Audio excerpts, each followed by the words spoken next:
ഞാൻ ഇന്ന് ഈ സഭയ്ക്ക് മുന്നിൽ നിൽക്കുന്നത് ഒരു പാർലമെന്റ് അംഗം എന്ന നിലയിലോ അല്ലെങ്കിൽ ദ്രാവിഡ മുന്നേറ്റ കഴകത്തിന്റെ ഒരു പ്രതിനിധി എന്ന നിലയിലോ മാത്രമല്ല, മറിച്ച് നമ്മുടെ സംസ്ഥാന തിരഞ്ഞെടുപ്പുകൾ നടക്കുന്നതിനിടയിൽ തങ്ങളുടെ വോട്ടുകൾക്ക് മൂല്യം കുറയുമെന്നും ഈ പാർലമെന്റിൽ തങ്ങളുടെ ശബ്ദമില്ലാതാകപ്പെടുമെന്നും കേൾക്കേണ്ടി വന്ന തമിഴ്നാട്ടിലെ 8 കോടി ജനങ്ങളുടെ ശബ്ദമായിട്ടാണ്. കൂടാതെ ഇന്നലെ നിങ്ങൾ എടുത്ത നിലപാട് ശരിക്കും ഞെട്ടിക്കുന്നതാണ്. ഞങ്ങളിവിടെ ബില്ലിനെക്കുറിച്ച് ചർച്ച ചെയ്യുകയാണ്. നിങ്ങൾ ഇത് വിജ്ഞാപനം ചെയ്യാൻ നിങ്ങളുടെ സ്വന്തം സമയമെടുത്തു. ഇന്നലെ ഞങ്ങൾ ചർച്ച ചെയ്യുമ്പോൾ നിങ്ങൾ ഞങ്ങളെ ഇങ്ങോട്ട് വിളിച്ചു വരുത്തി. ഞങ്ങളിവിടെ ബില്ലിനെക്കുറിച്ച് ചർച്ച ചെയ്യുകയാണ്. എന്നിട്ട് ഇന്നലെ തന്നെ ഇത് വിജ്ഞാപനം ചെയ്യേണ്ട ആവശ്യവും അടിയന്തരതയും എന്തായിരുന്നു? എന്താണ് ഇതിന്റെ അർത്ഥം? ഈ സഭയോട് നിങ്ങൾക്ക് എന്ത് ബഹുമാനമാണുള്ളത്? സാർ, എന്റെ സംസ്ഥാനത്തും മറ്റു പല സംസ്ഥാനങ്ങളിലും നടന്നുകൊണ്ടിരിക്കുന്ന തിരഞ്ഞെടുപ്പുകളെ തടസ്സപ്പെടുത്തുന്നതിനായി വളരെ ധൃതി പിടിച്ച് വിളിച്ചുകൂട്ടിയ ഈ പ്രത്യേക സമ്മേളനത്തിൽ സർക്കാർ 3 ബില്ലുകൾ അവതരിപ്പിച്ചിരിക്കുകയാണ്. എന്റെ പാർട്ടിക്കും എന്റെ സംസ്ഥാനത്തിനും വേണ്ടി ഈ ബില്ലുകളെ എതിർക്കാനാണ് ഞാൻ എഴുന്നേറ്റ് നിൽക്കുന്നത്. ഈ 3 ബില്ലുകളും സ്ത്രീ സംവരണത്തെ പിന്തുണയ്ക്കുന്നതിനായി എന്ന വ്യാജേന കൊണ്ടുവന്നതാണെങ്കിലും ഇവ ഇന്ത്യൻ ഫെഡറൽ ഘടനയ്ക്ക് മേൽ നടത്തുന്ന ഏറ്റവും വലിയ ആക്രമണമാണ് എന്ന് പറഞ്ഞുകൊണ്ട് ഞാൻ ആരംഭിക്കട്ടെ. ഞാൻ ഇതിന്റെ തുടക്കം മുതൽ തന്നെ തുടങ്ങാം. കാരണം ചരിത്രം ജനങ്ങൾക്ക് അറിയില്ലെന്ന് ഈ സർക്കാർ എപ്പോഴും കണക്കുകൂട്ടുന്നുണ്ട്. ഇന്ത്യയിലെ മണ്ഡല പുനർനിർണയത്തിന്റെ ചരിത്രം എന്നത് അതിന്റെ ഹൃദയഭാഗത്ത് ഒരു വാഗ്ദാനത്തിന്റെ ചരിത്രമാണ്. തമിഴ്നാട്, കേരളം, കർണാടക, ആന്ധ്രാപ്രദേശ്, തെലങ്കാന എന്നീ ദക്ഷിണേന്ത്യൻ സംസ്ഥാനങ്ങളിലെ ജനങ്ങൾക്ക് പാർലമെന്റ് നൽകിയ ഒരു വാഗ്ദാനം ഭാരതീയ ജനതാ പാർട്ടിയുടെ കടന്നുകയറ്റത്തെ പ്രതിരോധിക്കുകയും എല്ലാവരെയും ഉൾക്കൊള്ളുന്ന വികസനത്തിന്റെ മാതൃകകളായി വേറിട്ടു നിൽക്കുകയും ചെയ്ത 5 സംസ്ഥാനങ്ങളാണിവ. മണ്ഡല പുനർനിർണയ പ്രക്രിയ ആരംഭിച്ചത് റിപ്പബ്ലിക് രൂപീകൃതമായതിന് തൊട്ടു പിന്നാലെ 1952-ലാണ്. ഒരു ജനസംഖ്യാപരമായ പ്രശ്നത്തിന് കണ്ടെത്തിയ ഭരണഘടനാപരമായ പരിഹാരമായിരുന്നു അത്.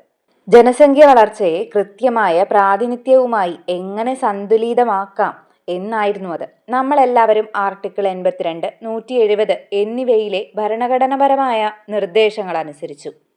1973-ൽ 3ാമത്തെ മണ്ഡല പുനർനിർണയ കമ്മീഷൻ അതിന്റെ പ്രവർത്തനം പൂർത്തിയാക്കിയപ്പോഴേക്കും ജനസംഖ്യാ നിയന്ത്രണത്തിനായുള്ള ഒരു പ്രേരണയുണ്ടായി. വർദ്ധിച്ചു വരുന്ന ജനസംഖ്യാ സ്ഫോടനത്തെ നിയന്ത്രിക്കുന്നതിനായി ഈ ദേശീയ ജനസംഖ്യാ നയം രാജ്യത്തുടനീളം കൊണ്ടുവന്നു.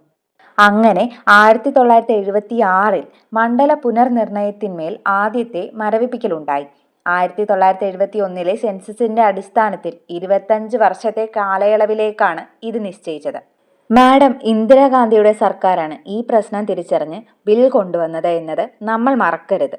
1976-ലെ 42ാം ഭരണഘടനാ ഭേദഗതിയിലൂടെ പാർലമെന്റ് ലോക്സഭാ സീറ്റുകളുടെ ആകെ എണ്ണം 543 മരവിപ്പിച്ചു.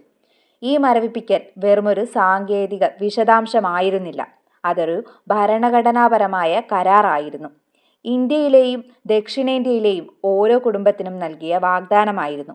ദേശീയ നയത്തിന്റെ ലക്ഷ്യങ്ങൾ അനുസരിക്കുന്നത് അവരുടെ രാഷ്ട്രീയ ശബ്ദം നഷ്ടപ്പെടുത്തുന്നതിന് കാരണമാകില്ല എന്ന വാഗ്ദാനം.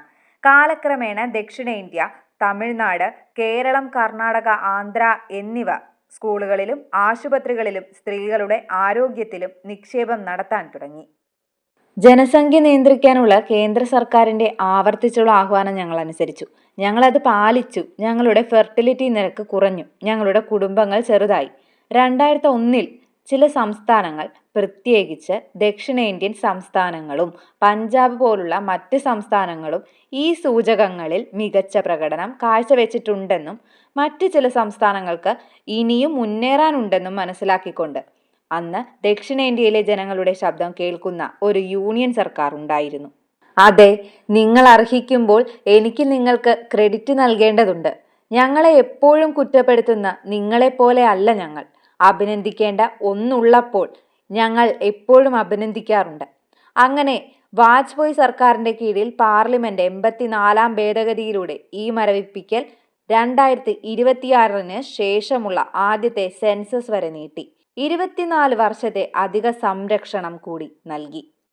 കാരണം അന്നത്തെ പാർലമെന്റ് അതിന്റെ കൂട്ടായ ജ്ഞാനത്തിലൂടെ ഈ അനീതി പരിഹരിക്കേണ്ടതുണ്ടെന്ന് മനസ്സിലാക്കിയിരുന്നു. എന്തിനാണ് നമ്മൾ ഇപ്പോൾ സീറ്റുകളുടെ എണ്ണം 880 ഉയർത്തുന്നത്? ഏത് അടിസ്ഥാനത്തിലാണ്? ഡെമോഗ്രാഫിക് പ്രൊഫൈലിൽ മാറ്റമുണ്ടെന്നാണ് ലക്ഷ്യങ്ങളുടെ പ്രസ്താവനയിൽ പറയുന്നത്. എന്നിട്ടും മണ്ഡല പുനർനിർണയം നടത്തുന്നതിന് ഞങ്ങൾ 15 വർഷം പഴക്കമുള്ള 2011 സെൻസസ് വിവരങ്ങളാണ് ഉപയോഗിക്കുന്നത്. നിങ്ങൾ നിങ്ങളെ തന്നെ വൈരുദ്ധ്യത്തിലാക്കുകയാണ്. കൂടാതെ 850 സീറ്റുകൾ 850 ആക്കിയതിനു ശേഷം ഭൂരിഭാഗം MLA-മാർക്കും 5 വർഷത്തേക്ക് ഈ പാർലമെന്റിൽ സംസാരിക്കാൻ പോലും അവസരം ലഭിച്ചേക്കില്ല. സർ, തമിഴ്നാട്ടിലെ ഒരു കുടുംബത്തെക്കുറിച്ച് ഈ സഭയോട് ഞാൻ പറയാൻ ആഗ്രഹിക്കുന്നു. 1ാം തലമുറയിലെ സാക്ഷരരായ ഒരമ്മയും അച്ഛനും. അവർക്ക് 2 കുട്ടികൾ മാത്രമേ ഉണ്ടായിരുന്നുള്ളൂ, 5 or 6 കുട്ടികളല്ല.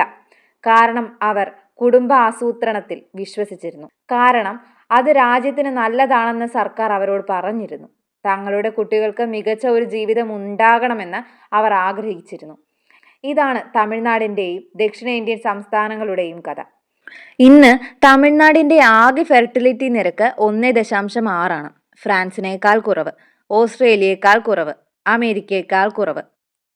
നിങ്ങളുടെ സുഹൃത്തുക്കളെ ഞങ്ങൾ ഡെമോഗ്രാഫർമാർ, ഡെമോഗ്രാഫിക് ട്രാൻസിഷൻ എന്ന് വിളിക്കുന്നത് പൂർത്തിയാക്കിയിരിക്കുന്നു. ഞങ്ങളുടെ ജനസംഖ്യ സുസ്ഥിരമാണ്. ഞങ്ങളുടെ സ്ത്രീകൾ വിദ്യാസമ്പന്നരാണ്. മാനവ വികസനത്തിന്റെ എല്ലാ മാനദണ്ഡങ്ങളിലും തമിഴ്നാട് രാജ്യം അഭിമാനിക്കേണ്ട ഒരു വിജയഗാഥയാണ്. എന്നാൽ തമിഴ്നാട്ടിലെ ആ കുടുംബത്തോട് ഈ സർക്കാർ എന്താണ് പറയുന്നത്? അത് പറയുന്നു, ക്ഷമിക്കണം, നിങ്ങൾ എടുത്തത് തെറ്റായ തീരുമാനമാണ്. ഞങ്ങളെ അനുസരിച്ചുകൊണ്ട് നിങ്ങൾ തെറ്റ് ചെയ്തു. ഈ രാജ്യത്തെക്കുറിച്ച് നിങ്ങൾ ചിന്തിച്ചത് കൊണ്ട്, രാജ്യത്തിന് പ്രഥമ പരിഗണന നൽകിയത് കൊണ്ട് നിങ്ങൾ തെറ്റ് ചെയ്തു. നിങ്ങളത് അനുഭവിക്കണം. ഞങ്ങൾ നിങ്ങളുടെ പ്രാതിനിധ്യം കുറയ്ക്കാൻ പോവുകയാണ്. ഉത്തർപ്രദേശിലെ ജനസംഖ്യ 1971 മുതൽ 120% വർദ്ധിച്ചു. തമിഴ്നാടിൻ്റേത് വെറും 15% മാത്രമാണ്. ഇന്നലെ ആഭ്യന്തരമന്ത്രി പറഞ്ഞതിന് വിരുദ്ധമായി മണ്ഡല പുനർനിർണയ ബില്ലിന്റെ കേസ് വ്യക്തമായി പ്രസ്താവിക്കുന്നത് സീറ്റുകളുടെ വിഹിതം ഏറ്റവും പുതിയ സെൻസസ് വിവരങ്ങളുടെ അടിസ്ഥാനത്തിലായിരിക്കുമെന്നാണ്. ആഭ്യന്തരമന്ത്രി ഒന്ന് പറയുന്നു, ബില്ല് മറ്റൊന്ന് പറയുന്നു. ഇപ്പോൾ ലഭ്യമായ ഏറ്റവും പുതിയ സെൻസസ് 2011 എന്നാൽ വീണ്ടും 2011 ഫോർമുല പ്രകാരം UPക്ക് 13 സീറ്റുകൾ ലഭിക്കും, തമിഴ്നാടിന് 11 സീറ്റുകൾ നഷ്ടപ്പെടും. എന്നാൽ ഇന്നലെ ആഭ്യന്തരമന്ത്രി നമ്മളോട് പറഞ്ഞത് 50% വർധനവ് ഉണ്ടാകുന്നതിലൂടെ തമിഴ്നാടിന്, അതായത് 39 സീറ്റുകളുള്ള തമിഴ്നാടിന് 59 സീറ്റുകൾ ലഭിക്കുമെന്നാണ്. സർ, ഞങ്ങളുടെ പ്രത്യയശാസ്ത്ര നേതാവ് പെരിയാർ ഞങ്ങളെ പഠിപ്പിച്ചത് നീതി എന്നത് എല്ലാവർക്കും ഒരേ കാര്യം നൽകലല്ല. നീതി എന്നത് ഓരോ വ്യക്തിക്കും എന്താണോ ആവശ്യമുള്ളതും അവർ എന്താണോ അർഹിക്കുന്നതും അത് നൽകലാണ് എന്നാണ്. എന്നാൽ ദൗർഭാഗ്യവശാൽ നിങ്ങളുടെ സർക്കാർ വിചാരിക്കുന്നത് അതിന് എന്താണോ ആവശ്യമുള്ളതും അത് എന്താണോ അർഹിക്കുന്നതും അതാണ് ഈ രാജ്യത്തിന് മുഴുവൻ വേണ്ടതും ഈ രാജ്യം മുഴുവൻ അർഹിക്കുന്നതും എന്നാണ്. ഇതുകൂടാതെ ബില്ലിലുള്ള 2 നിർണായക പ്രശ്നങ്ങൾ ഞാൻ ചൂണ്ടിക്കാണിക്കട്ടെ. ഭരണഘടനാ ബില്ല് പറയുന്നത് മണ്ഡല പുനർനിർണയം പാർലമെന്റ് നിയമം വഴി തീരുമാനിക്കുന്ന സെൻസസിന്റെ അടിസ്ഥാനത്തിലായിരിക്കുമെന്നാണ്. ഇത് അസ്പഷ്ടവും എല്ലാം തുറന്നിട്ടിരിക്കുന്നതുമാണ്. ഇതിന്റെ അർത്ഥം പാർലമെന്റിൽ ഏതു പാർട്ടിക്ക് ഭൂരിപക്ഷമുണ്ടോ അവർക്ക് ഈ രാജ്യത്തിന്റെ തിരഞ്ഞെടുപ്പ് ഭൂപടം വരയ്ക്കാൻ ഏത് സെൻസസ് ഉപയോഗിക്കണമെന്ന് തീരുമാനിക്കാമെന്നാണ്.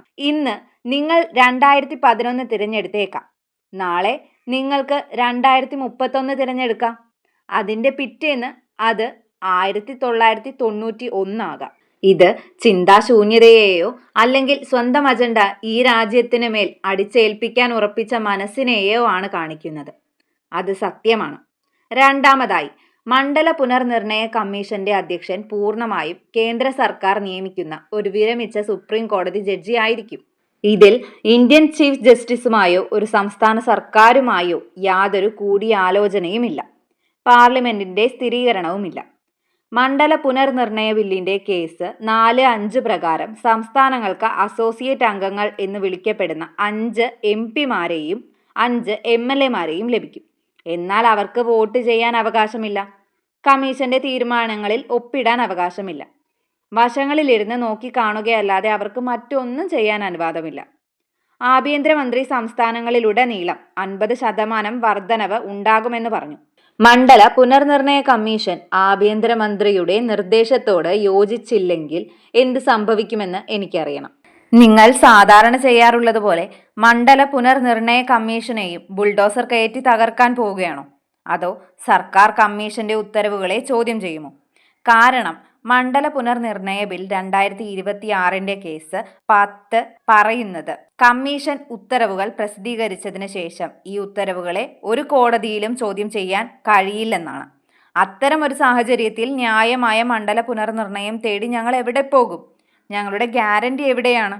ഭരണഘടനയുടെ ആർട്ടിക്കിൾ 368 പറയുന്നത് സംസ്ഥാനങ്ങളുടെ പ്രാതിനിധ്യത്തെ ബാധിക്കുന്ന ഭേദഗതികൾ പാർലമെന്റ് പാസാക്കിയാൽ മാത്രം പോരാ, കുറഞ്ഞത് പകുതി സംസ്ഥാന നിയമസഭകളെങ്കിലും അത് അംഗീകരിക്കണമെന്നാണ്. ഈ മണ്ഡല പുനർനിർണയ ബിൽ ന്യായമാണെന്ന് ഈ സർക്കാരിന് അത്രയ്ക്കുറപ്പുണ്ടെങ്കിൽ എന്തുകൊണ്ട് നിങ്ങൾ ഈ ബില്ലുകൾ തമിഴ്നാട് നിയമസഭയിലോ കേരള നിയമസഭയിലോ കർണാടക നിയമസഭയിലോ അല്ലെങ്കിൽ ഏതെങ്കിലും ഒരു നിയമസഭയിലോ സമർപ്പിക്കുന്നില്ല?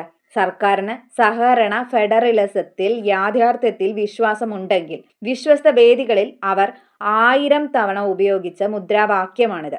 എന്തുകൊണ്ടാണ് നിങ്ങൾ സംസ്ഥാന നിയമസഭകളിൽ നിന്ന് ഓടി ഒളിക്കുന്നത്? നിങ്ങൾ ഒരു യോഗമെങ്കിലും വിളിച്ചിട്ടുണ്ടോ? മുഖ്യമന്ത്രിമാരുമായി ഒരു കൂടിക്കാഴ്ചയെങ്കിലും നടത്തിയിട്ടുണ്ടോ? സംസ്ഥാനങ്ങളോട് സംസാരിച്ചിട്ടുണ്ടോ? നിങ്ങൾ അതിന് മുതിർന്നിട്ടുണ്ടോ?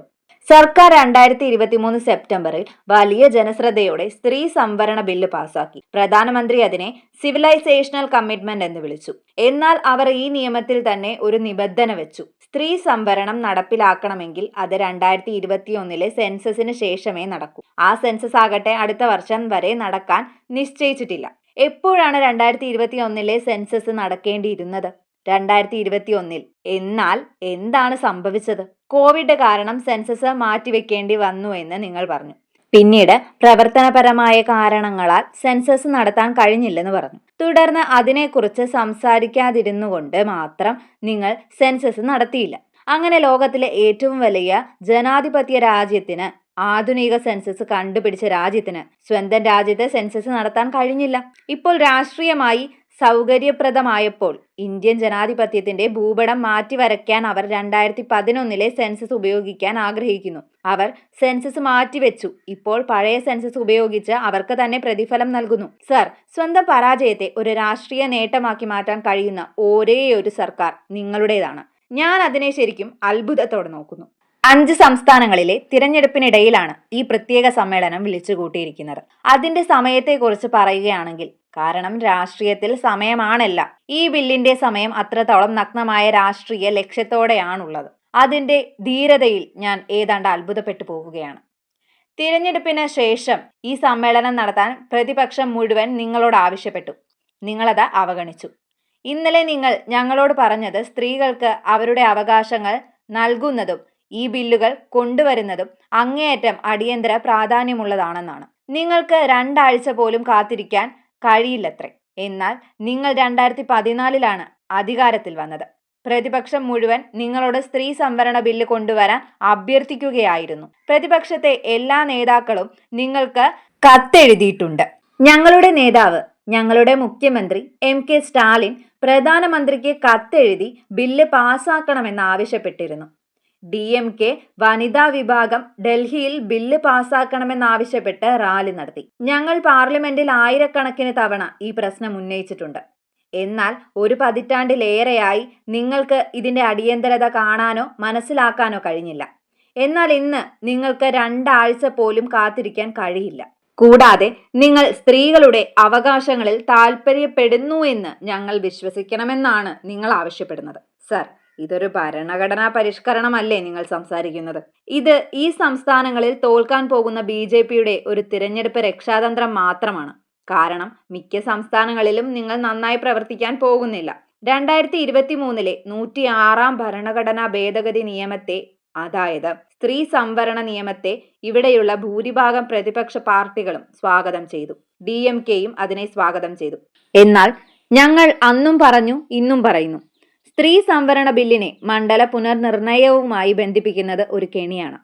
അത് രൂപകൽപ്പന ചെയ്തിരിക്കുന്നത് ഒന്നുമില്ലാതെ മറ്റൊന്നുണ്ടാകരുത് എന്ന രീതിയിലാണ്. അങ്ങനെ വരുമ്പോൾ BJPക്ക് പറയാം, നിങ്ങൾ മണ്ഡല പുനർനിർണയത്തെ എതിർത്താൽ നിങ്ങൾ സ്ത്രീകളുടെ അവകാശങ്ങളെ എതിർക്കുകയാണ്. തമിഴ്നാടിന്റെ പ്രാതിനിധ്യം തകർക്കുന്നതിനെ നിങ്ങൾ എതിർത്താൽ നിങ്ങൾ സ്ത്രീകൾക്കെതിരാണ്. BJP ഇന്ത്യയിലെ സ്ത്രീകളെ അവരുടെ തിരഞ്ഞെടുപ്പ് മോഹങ്ങൾക്കുള്ള ഒരു മനുഷ്യ കവചമായി ഉപയോഗിക്കുകയാണ്.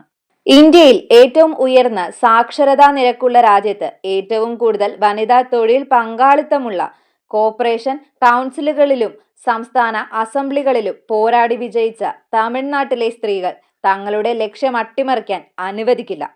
അവരും ഈ രാജ്യത്തെ സ്ത്രീകളും മറ്റൊന്നിനും കാത്തു നിൽക്കാതെ നിലവിലുള്ള 543 സീറ്റുകളിൽ നിന്ന് തന്നെ സംവരണം അർഹിക്കുന്നുണ്ട്. മണ്ഡല പുനർനിർണയം എന്ന നിബന്ധന ഒഴിവാക്കാൻ നിങ്ങൾക്ക് എന്തുകൊണ്ട് ആർട്ടിക്കിൾ 334A ഭേദഗതി ചോദിച്ചുകൂടാ എന്ന് ഞാൻ ബഹുമാനപ്പെട്ട ആഭ്യന്തരമന്ത്രിയോട് ചോദിക്കുന്നു. മണ്ഡല പുനർനിർണയം കൂടാതെ 2029 തിരഞ്ഞെടുപ്പ് മുതൽ നിലവിലുള്ള മണ്ഡലങ്ങളിൽ റൊട്ടേഷൻ പദ്ധതി അനുസരിച്ച് സ്ത്രീകൾക്ക് 1/3 സംവരണം നിങ്ങൾക്ക് എന്തുകൊണ്ട് നൽകിക്കൂടാ? നിങ്ങൾക്ക് സ്ത്രീകളുടെ പ്രാതിനിധ്യത്തിൽ യാഥാർത്ഥ്യത്തിൽ താല്പര്യമുണ്ടെങ്കിൽ വഴി വ്യക്തവും ലളിതവുമാണ്. എന്തുകൊണ്ടാണ് നിങ്ങൾ ആ വഴി സ്വീകരിക്കാൻ വിസമ്മതിക്കുന്നത്? സർ, ഈ രാജ്യത്തെ സ്ത്രീകൾ പതിറ്റാണ്ടുകളായി നൂറ്റാണ്ടുകളായി രാഷ്ട്രീയ അധികാരം ലഭിക്കാതെ പട്ടിണിയിലാണ്. നമ്മുടെ മുന്നിൽ ഒരു റൊട്ടി കഷ്ണമുണ്ട്. ഞങ്ങൾ പട്ടിണിയിലാണെന്ന് പറയുന്നു. അത് ഞങ്ങളുമായി പങ്കിടൂ എന്ന് ആവശ്യപ്പെടുന്നു. എന്നാൽ സർക്കാർ പറയുന്നു, ഇല്ല, നിങ്ങൾക്ക് ഈ റൊട്ടിയിൽ തൊടാൻ കഴിയില്ല. ഞങ്ങൾക്കത് തൊടാൻ കഴിയില്ല. നിങ്ങൾ കാത്തിരിക്കൂ, ഞങ്ങൾ ഒരു വലിയ കേക്ക് ഉണ്ടാക്കാം. എന്നിട്ട് അത് കൊണ്ടുവന്ന് അതിൽ നിന്നൊരു ചെറിയ ഭാഗം നിങ്ങൾക്ക് തരാം. ഇതിലെന്തെങ്കിലും യുക്തിയുണ്ടോ? ഇതാണോ നിങ്ങളുടെ നാഗരിക പ്രതിബദ്ധത? ഈ രാജ്യത്തെ സ്ത്രീകൾ ജീവിതകാലം മുഴുവൻ കഠിനാധ്വാനം ചെയ്തവരാണ്. അവർ തങ്ങളുടെ കുടുംബങ്ങളെ സംരക്ഷിച്ചു, ഈ രാജ്യത്തെ സംരക്ഷിച്ചു. അവർ രാജ്യത്തിനായി ത്യാഗം ചെയ്തു. എന്നിട്ടും അവരുടെ എല്ലാ കഠിനാധ്വാനവും അംഗീകരിക്കപ്പെടുകയോ ബഹുമാനിക്കപ്പെടുകയോ ചെയ്യുന്നില്ല. കാരണം നിങ്ങൾ അതിനെ മണ്ഡല പുനർനിർണയവുമായി ബന്ധിപ്പിക്കാൻ ആഗ്രഹിക്കുന്നു. സർ, അപ്പുറത്തിരിക്കുന്ന എൻ്റെ സുഹൃത്തുക്കൾ ഞാൻ ഭയം സൃഷ്ടിക്കുകയാണെന്ന് കുറ്റപ്പെടുത്തിയേക്കാം. എന്നാൽ ഈ ബില്ലിന്റെ യഥാർത്ഥ അപകടങ്ങൾ എന്തെന്നാൽ നമ്മുടെ ഭരണഘടനാ ഭേദഗതി ചെയ്യാൻ ആർട്ടിക്കിൾ 368 പ്രകാരം പാർലമെന്റിൽ 2/3 ഭൂരിപക്ഷം ആവശ്യമാണ്. 2/3 എന്നത് ചെറിയൊരു സംഖ്യയല്ല. ഈ മഹത്തായ രാജ്യത്തുടനീളമുള്ള വിപുലമായ സമ്മതമില്ലാത്ത ഒരു പ്രദേശത്തിനോ ഒരു ഭാഷാ ഗ്രൂപ്പിനോ ഒരു സമൂഹത്തിനോ ഇന്ത്യയുടെ അടിസ്ഥാന നിയമങ്ങൾ മാറ്റാൻ കഴിയില്ലെന്ന് ഉറപ്പിക്കാനാണ് അത് രൂപകൽപ്പന ചെയ്തിരിക്കുന്നത്. എന്നാൽ ഈ മണ്ഡല പുനർനിർണയത്തിന് ശേഷം എന്ത് സംഭവിക്കും? ഇപ്പോൾ ഈ സഭയിൽ നമുക്ക് 543 MP-മാരുണ്ട്. മുന്നിൽ 2 ഭൂരിപക്ഷം എന്നാൽ 362 ആണ്. ആഭ്യന്തരമന്ത്രിയുടെ ഉറപ്പ് പ്രകാരം സംസ്ഥാനങ്ങളിലുടനീളം 50% വർധനവ് വരുത്തി സീറ്റുകൾ പരമാവധി 850 ഉയർത്തുന്നു എന്ന് കരുതുക. അപ്പോൾ ആകെ സീറ്റുകളുടെ എണ്ണം ഏകദേശം 816 ആയിരിക്കും. ഉത്തർപ്രദേശ്, ബീഹാർ, മധ്യപ്രദേശ്, രാജസ്ഥാൻ, ഹരിയാന, ഉത്തരാഖണ്ഡ്, ഛത്തീസ്ഗഡ്, ജാർഖണ്ഡ് ഈ സംസ്ഥാനങ്ങൾ ഒരുമിച്ച് വികസിപ്പിച്ച 816 സീറ്റുകളുള്ള ലോക്സഭയിൽ 400 മുതൽ 420 വരെ സീറ്റുകൾ കൈവശം വെക്കും. 816 സീറ്റുകളുള്ള ഒരു സഭയിൽ 2/3 പരിധി എന്നാൽ 544 സീറ്റുകളാണ്. ഇന്ത്യയിലേക്ക് ഗുജറാത്ത്, ഹിമാചൽ പ്രദേശ് തുടങ്ങിയ BJPക്ക് സ്വാധീനമുള്ള ചെറിയ സംസ്ഥാനങ്ങളെ കൂടി ചേർത്താൽ ആ കണക്ക് ഭയപ്പെടുത്തുന്ന രീതിയിൽ വ്യക്തമാകും. തമിഴ്നാട്, കേരളം, കർണാടക, പഞ്ചാബ്, ആന്ധ്ര, തെലങ്കാന, പശ്ചിമ ബംഗാൾ അല്ലെങ്കിൽ വടക്ക് കിഴക്കൻ സംസ്ഥാനങ്ങളിൽ നിന്ന് ഒരു വോട്ട് പോലും ഇല്ലാതെ തന്നെ ഹിന്ദി ഹൃദയഭൂമിക്ക് ഭരണഘടനാ ഭേദഗതിക്കുള്ള ഭൂരിപക്ഷത്തിലേക്ക് എത്തിച്ചേരാനാകും. അപ്പോൾ ഇതാണ് നിങ്ങളുടെ പദ്ധതി. ദക്ഷിണേന്ത്യൻ സംസ്ഥാനങ്ങളുടെ കൂട്ടായ വിലപേശൽ ശക്തി ഫലപ്രദമായി കുറയ്ക്കപ്പെടും. ഭരണഘടനയിൽ അടിസ്ഥാനപരമായ മാറ്റങ്ങൾ വരുത്താൻ അവരുടെ ശബ്ദം പോലും ആവശ്യമില്ലാത്ത അവസ്ഥ വരും. ഇത് ഈ രാജ്യം ഒരു മതേതര ജനാധിപത്യമായി തുടരണമെന്ന് വിശ്വസിക്കുന്ന ജനങ്ങൾക്ക് മേൽ കേന്ദ്ര സർക്കാരിന്റെ നയങ്ങൾ അടിച്ചേൽപ്പിക്കുന്ന ഒരു അന്തരീക്ഷം സൃഷ്ടിക്കും. ഈ ബിൽ നിങ്ങളുടെ ഭാവി അജണ്ടകൾക്കുള്ള ഒരു മുഖവരയും സഹായിയും പോലെയാണ് കാണപ്പെടുന്നത്. കൂടാതെ ദക്ഷിണേന്ത്യൻ സംസ്ഥാനങ്ങൾക്ക് രാഷ്ട്രപതി തിരഞ്ഞെടുപ്പിലും വലിയ നഷ്ടം സംഭവിക്കും. ആർട്ടിക്കിൾ 55 രാഷ്ട്രപതി തിരഞ്ഞെടുപ്പിലെ വോട്ട് മൂല്യങ്ങളെ നിയന്ത്രിക്കുന്നത്. ഇവിടെ ജനസംഖ്യാ നിർവചനം മാറ്റുന്നത് രാഷ്ട്രപതി തിരഞ്ഞെടുപ്പിൽ ഓരോ MLAയുടെയും MP-യുടെയും വോട്ട് മൂല്യത്തെ മാറ്റും. മണ്ഡല പുനർനിർണയത്തിലൂടെ സീറ്റുകൾ നേടുന്ന സംസ്ഥാനങ്ങളിലെ MLA-മാർക്കും കൂടുതൽ തിരഞ്ഞെടുപ്പ് ഭാരം നൽകുന്നത് രാഷ്ട്രപതി തിരഞ്ഞെടുപ്പിലെ ഫെഡറൽ സന്തുലിതാവസ്ഥയെ നേരിട്ട് ബാധിക്കും. ഈ ബിൽ വ്യക്തതയില്ലാത്തതും വഴിതെറ്റിക്കുന്നതുമാണ്. ഇതിന് യാതൊരു വ്യക്തതയോ ലക്ഷ്യമോ ഇല്ല. ലോക്സഭയിലെ തമിഴ്നാടിന്റെ സീറ്റ് വിഹിതത്തിലൂടെ നമുക്ക് ഇതൊരു ഉദാഹരണമായി കാണാം. നിലവിൽ ഞങ്ങൾക്ക് 39 സീറ്റുകളുണ്ട്. 2011 സെൻസസ് പിന്തുടരുമെന്ന് പറയുന്ന ഈ ബില്ലുകൾ പ്രകാരം 543 സീറ്റുകളിൽ മാറ്റമില്ലെങ്കിൽ അത് 32 സീറ്റുകളായി കുറയും.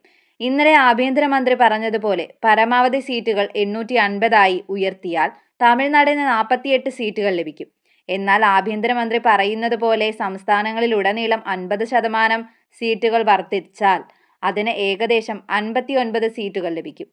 ഇപ്പോൾ ഞാൻ ആഭ്യന്തരമന്ത്രിയോട് ചോദിക്കുന്നു, മുകളിൽ പറഞ്ഞ സാഹചര്യങ്ങളിൽ ഏതാണ് സംഭവിക്കുക? 2011 സെൻസസ് അടിസ്ഥാനമാക്കിയാണോ അതോ ആഭ്യന്തരമന്ത്രി പറഞ്ഞതുപോലെയുള്ള വെറും വർധനവാണോ? ഇവ മൂന്ന് വ്യത്യസ്ത നമ്പറുകളാണ്. ഇതിൽ ഏതാണ് സംഭവിക്കുക എന്നതിനെക്കുറിച്ച് വ്യക്തത വേണമെന്ന് ഞങ്ങൾ ആഗ്രഹിക്കുന്നു. സാർ, ഈ സഭയിൽ പല സംഭവങ്ങളിലും പല വാഗ്ദാനങ്ങളിലും ഉറപ്പുകളും നൽകുന്നത് ഞങ്ങൾ കണ്ടിട്ടുണ്ട്. അതെല്ലാം ഡൽഹിയിലെ മലിനമായ വായുവിൽ അലിഞ്ഞു പോയിട്ടുണ്ട്. ഒന്നും വെളിച്ചം കണ്ടിട്ടില്ല. സാർ, എന്തുറപ്പാണെങ്കിലും അത് ബില്ലിന്റെ ഭാഗമാക്കാൻ ഞങ്ങൾ നിങ്ങളോട് അഭ്യർത്ഥിക്കുന്നു. ഈ സർക്കാർ സഭയിൽ നൽകിയ ഉറപ്പുകളിൽ 80 മുതൽ 90% വരെ ഒരിക്കലും നടപ്പിലാക്കിയിട്ടില്ലെന്നാണ് വിവരങ്ങൾ വ്യക്തമാക്കുന്നത്. തമിഴ്നാട് മുഖ്യമന്ത്രി MK സ്റ്റാലിൻ ഈ മണ്ഡല പുനർനിർണയത്തിനെതിരെ പോരാടുന്നതിനായി ജനാധിപത്യ പാർട്ടികളുടെയും സംസ്ഥാന സർക്കാരുകളുടെയും ഒരു സംയുക്ത കർമ്മസമിതി രൂപീകരിച്ചിട്ടുണ്ട്. ഞങ്ങൾ ചെന്നൈയിൽ സർവകക്ഷി യോഗങ്ങൾ ചേർന്നു. ഞങ്ങൾ പ്രമേയങ്ങൾ പാസാക്കി. ഞങ്ങൾ പ്രധാനമന്ത്രിക്ക് കത്തെഴുതി. മതിയായ നോട്ടീസ് നൽകാതെ, സ്റ്റാൻഡിംഗ് കമ്മിറ്റിയുടെ പരിശോധനയില്ലാതെ ആരുടെ ഭാവിയാണോ തീരുമാനിക്കപ്പെടുന്നത് ആ സംസ്ഥാനങ്ങളോട് കൂടിയാലോചിക്കുക പോലും ചെയ്യാതെ ഒരു പ്രത്യേക സമ്മേളനത്തിൽ ഈ ബില്ലുകൾ ധൃതി പിടിച്ച് പാസാക്കരുതെന്ന് ഞങ്ങൾ ആവശ്യപ്പെട്ടു. പ്രധാനമന്ത്രി ഞങ്ങളെ കണ്ടില്ല. ദേശീയ വികസന സമിതിയിൽ സർക്കാർ യോഗം വിളിച്ചിട്ടില്ല. കൃത്യമായി ഈയൊരു കാരണത്തിനായി നിലവിലുള്ള അന്തർ സംസ്ഥാന കൗൺസിൽ വിളിച്ചുകൂട്ടിയില്ല. പകരം അവർ പാർലമെന്റിന്റെ പ്രത്യേക സമ്മേളനം വിളിക്കുകയും ഏതാനും ദിവസങ്ങൾക്കുള്ളിൽ ഈ ബില്ലുകൾ പാസാക്കാൻ നിശ്ചയിക്കുകയും ചെയ്തു. സർ, ഇത് സഹകരണ ഫെഡറലിസം അല്ല. ഇത് വെറും കണക്കുകൂട്ടലുകളോടെയുള്ള രാഷ്ട്രീയമാണ്. 1994 SR Bommai versus union of India കേസിൽ സംസ്ഥാനങ്ങൾക്ക് സ്വതന്ത്രമായ ഭരണഘടനാപരമായ നിലനിൽപ്പുണ്ടെന്നും യൂണിയനിലെ ജനങ്ങളുടെ രാഷ്ട്രീയ, സാമൂഹിക, വിദ്യാഭ്യാസ, സാംസ്കാരിക ജീവിതത്തിൽ അവർക്ക് തുല്യമായ പ്രാധാന്യമുള്ള പങ്കുവഹിക്കാനുണ്ടെന്നും സുപ്രീം കോടതി പ്രസ്താവിച്ചിട്ടുണ്ട്. അവർ കേന്ദ്രത്തിന്റെ ഉപഗ്രഹങ്ങളോ ഏജന്റുമാരോ അല്ല. 2006 Rameshwar Prasad versus union of India കേസിൽ ഫെഡറലിസത്തിന്റെ അടിസ്ഥാന തത്വം എന്നത് നിയമനിർമ്മാണ എക്സിക്യൂട്ടീവ് അധികാരം കേന്ദ്രത്തിനും സംസ്ഥാനങ്ങൾക്കും ഇടയിൽ വിഭജിക്കപ്പെട്ടിരിക്കുന്നത് കേന്ദ്രമുണ്ടാക്കുന്ന ഏതെങ്കിലും നിയമം വഴിയല്ല, മറിച്ച് ഭരണഘടനയാൽ തന്നെയാണ് എന്നാണ് സുപ്രീം കോടതി വിധിച്ചത്. ഭരണഘടന ചെയ്യുന്നത് അതാണ്. നമ്മുടെ ഭരണഘടനയ്ക്ക് കീഴിലുള്ള സംസ്ഥാനങ്ങൾ അവയുടെ നിയമനിർമ്മാണ അല്ലെങ്കിൽ എക്സിക്യൂട്ടീവ് അധികാരികൾക്കായി ഒരു തരത്തിലും കേന്ദ്രത്തെ ആശ്രയിക്കുന്നില്ല. ഈ കാര്യത്തിൽ കേന്ദ്രവും സംസ്ഥാനങ്ങളും തുല്യരാണ്. നിർഭാഗ്യവശാൽ ഈ സർക്കാർ സംസ്ഥാനങ്ങളുടെ അവകാശങ്ങളെ അംഗീകരിക്കുന്നില്ല. ഡൽഹിയിലെ യജമാനന്മാരുടെ നിർദ്ദേശങ്ങളനുസരിച്ച് അവരെ സേവിക്കാൻ വേണ്ടിയാണ് നമ്മൾ ഇവിടെയുള്ളതെന്നാണ് ഇത് കരുതുന്നത്. DMK ഇവിടെയുള്ളത് വെറുതെ എതിർക്കാനല്ല. ഞങ്ങൾ ഇവിടെയുള്ളത് ഭരിക്കാനും സംരക്ഷിക്കാനും നിർദ്ദേശിക്കാനുമാണ്. തമിഴ്നാടും DMKയും ആവശ്യപ്പെടുന്നത് ഈ സർക്കാർ സ്ത്രീകളുടെ 1/3 സംവരണ ബിൽ നിലവിലുള്ള 543 സീറ്റുകളുള്ള ലോക്സഭയിൽ റൊട്ടേഷൻ സംവരണത്തിലൂടെ ഉടനടി നടപ്പിലാക്കണമെന്നാണ്. അതിനെ മണ്ഡല പുനർനിർണയ പ്രക്രിയയിൽ നിന്ന് പൂർണ്ണമായും വേർപെടുത്തുക. എങ്കിൽ ഞങ്ങൾക്ക് ഈ ബില്ലിനെ പിന്തുണയ്ക്കാം. BJPയുടെ രാഷ്ട്രീയ താൽപര്യങ്ങൾ സംരക്ഷിക്കുന്ന ഒരു മണ്ഡല പുനർനിർണയ പ്രക്രിയയ്ക്കായി ഇന്ത്യയിലെ സ്ത്രീകളെ കാത്തുനിർത്തരുത്. ഈ 3 ബില്ലുകളും ഉടനടി പിൻവലിക്കുകയും എല്ലാ സംസ്ഥാനങ്ങളിൽ നിന്നും എല്ലാ പാർട്ടികളിൽ നിന്നുമുള്ള പ്രാതിനിധ്യമുള്ള ഒരു സംയുക്ത പാർലമെന്ററി കമ്മിറ്റിക്ക് വിടുകയും ചെയ്യുക. 25 വർഷത്തെ തിരഞ്ഞെടുപ്പ് ഭൂപടം 48 മണിക്കൂറിനുള്ളിൽ ഒരു പ്രത്യേക സമ്മേളനത്തിലൂടെ ധൃതി പിടിച്ച് പാസാക്കരുത്. ഏതെങ്കിലും നിയമം നിർമ്മിക്കുന്നതിന് മുൻപ് മണ്ഡല പുനർനിർണയ ചട്ടക്കൂടിനെക്കുറിച്ച് ചർച്ച ചെയ്യാൻ എല്ലാ സംസ്ഥാന മുഖ്യമന്ത്രിമാരുടെയും ഒരു ഭരണഘടനാ സമ്മേളനം വിളിച്ചുകൂട്ടുക. ഇന്ത്യ ആ കൂടിയാലോചന അർഹിക്കുന്നുണ്ട്.